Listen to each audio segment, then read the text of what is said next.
Fala galera, beleza? Aqui é o Gustavo, espero que todos estejam bem. Vamos dar sequência à leitura da Bíblia em 365 dias, aqui na Bíblia 365, versão NVI. Hoje, atrasado, né?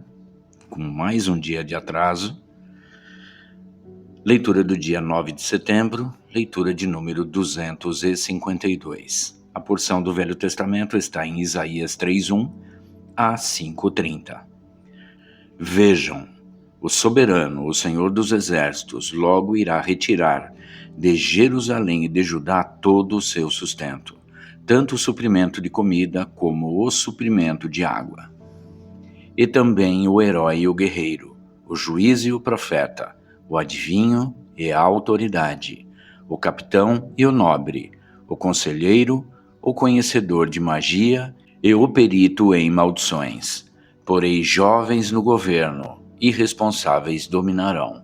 O povo oprimirá a si mesmo, homem contra homem, cada um contra o seu próximo. O jovem se levantará contra o idoso, o desprezível contra o nobre. Um homem agarrará seu irmão, um da família de seu pai, e lhe dirá: você pelo menos tem um manto, seja o nosso governante. Assuma o poder sobre este monte de ruínas. Mas naquele dia ele exclamará: não tenho remédios, não há comida nem roupa em minha casa. Não me nomeiem governante do povo. Jerusalém está em ruínas, e o povo de Judá está caído. Suas palavras e suas ações são contra o Senhor, desafiando a sua presença gloriosa. O jeito como olham testifica contra eles. Eles mostram seu pecado como Sodoma, sem nada a esconder. Ai deles, pois trouxeram desgraça sobre si mesmos. Digam aos justos que tudo lhes irá bem, pois comerão do fruto de suas ações. Mas, ai dos ímpios, tudo lhes irá mal. Terão a retribuição pelo que fizeram às suas mãos. Meu povo é oprimido por uma criança. Mulheres dominam sobre ele. Meu povo, os seus guias, o enganam e o desviam do caminho. O Senhor toma o seu lugar no tribunal.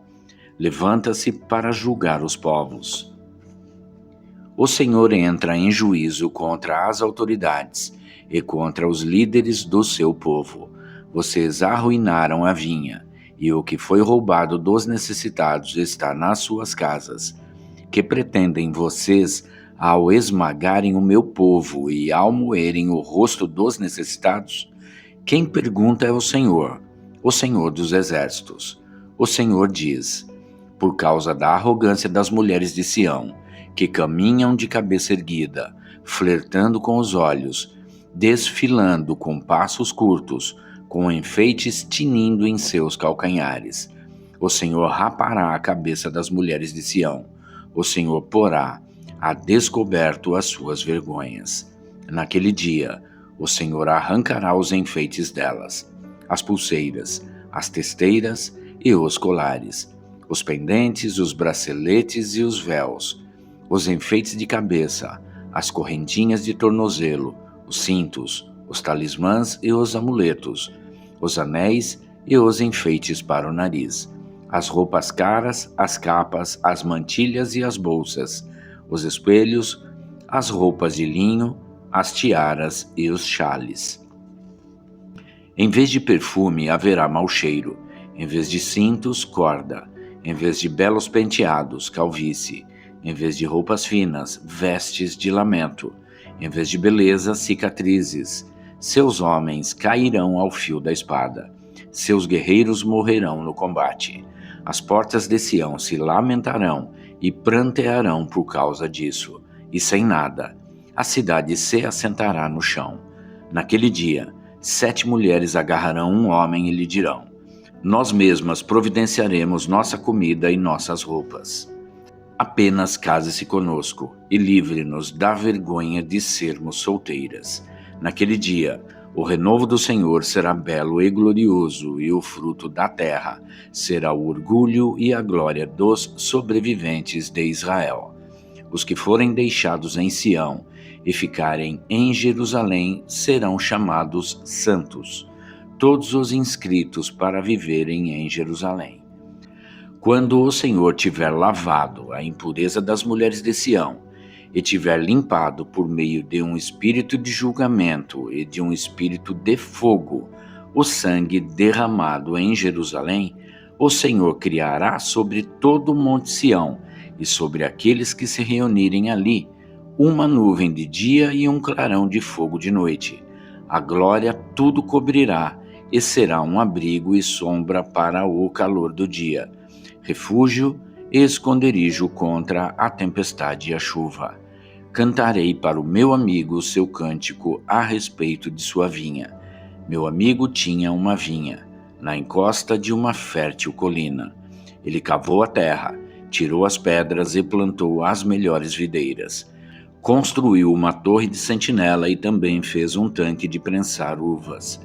Ele esperava que desse uvas boas, mas só deu uvas azedas. Agora, habitantes de Jerusalém e homens de Judá, julguem entre mim e a minha vida.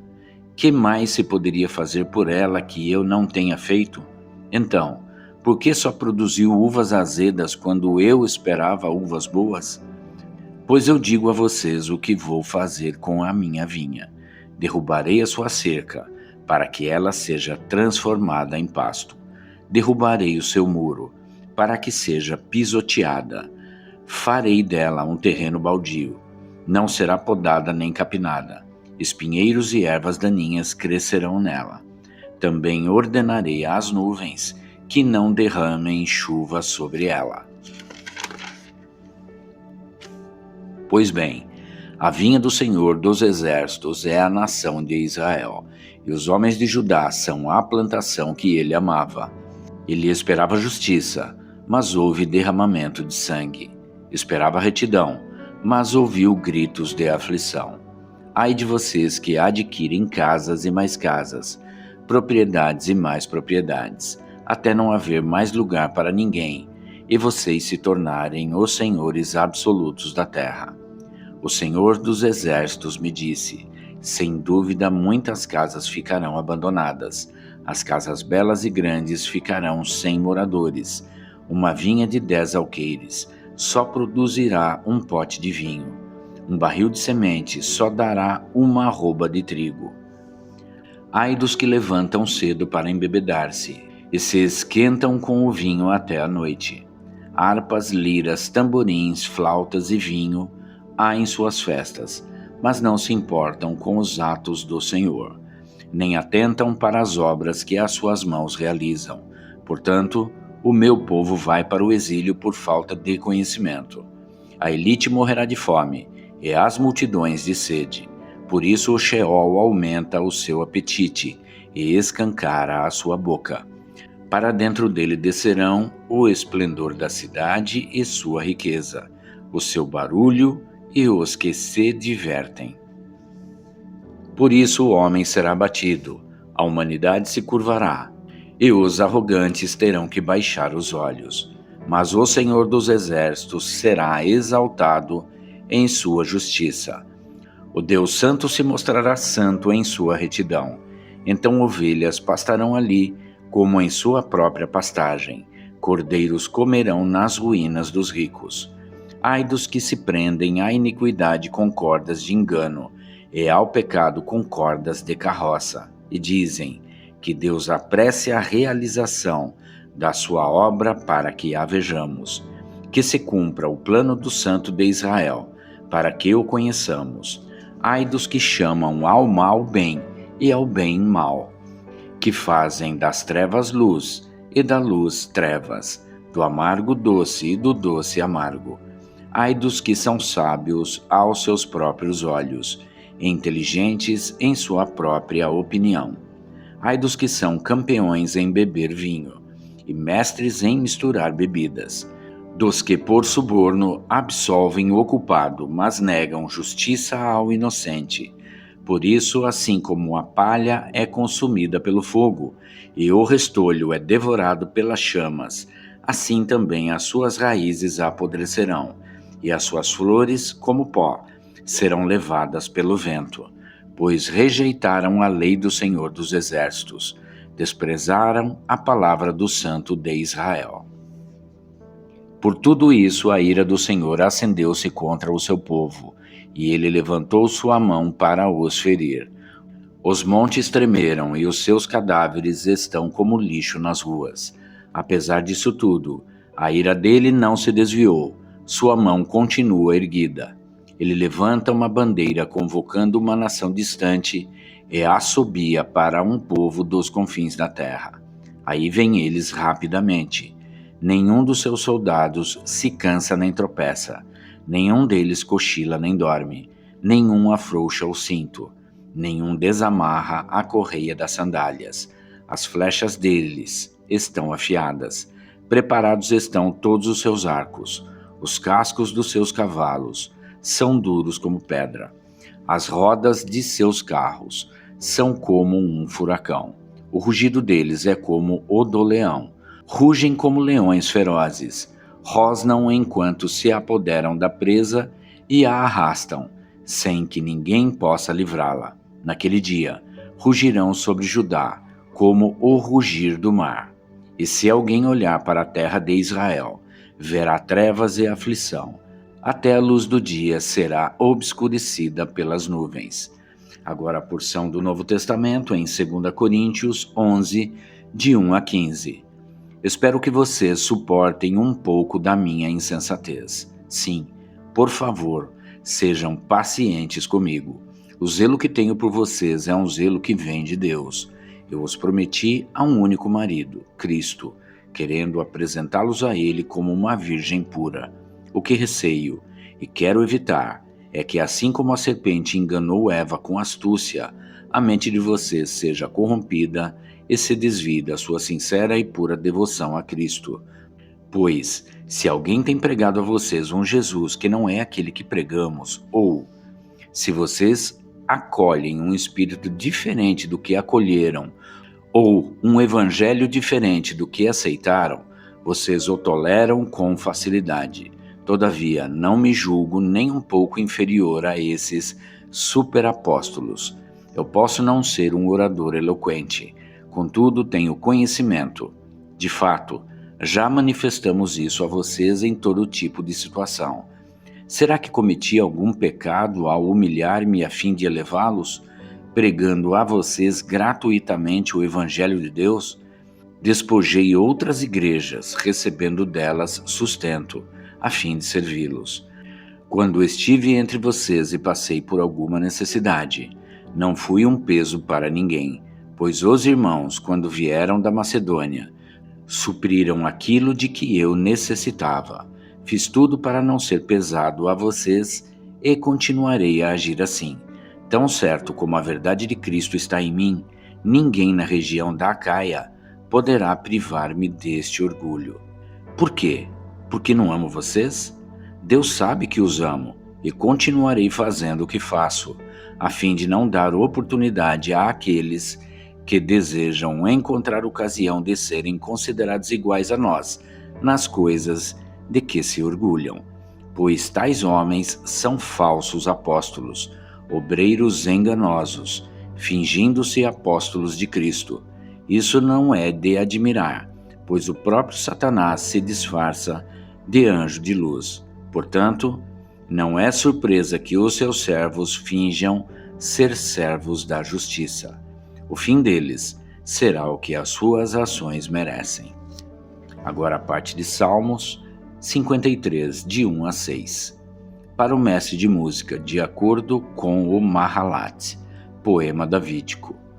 Diz o tolo em seu coração: Deus não existe. Corromperam-se e cometeram injustiças detestáveis. Não há ninguém que faça o bem.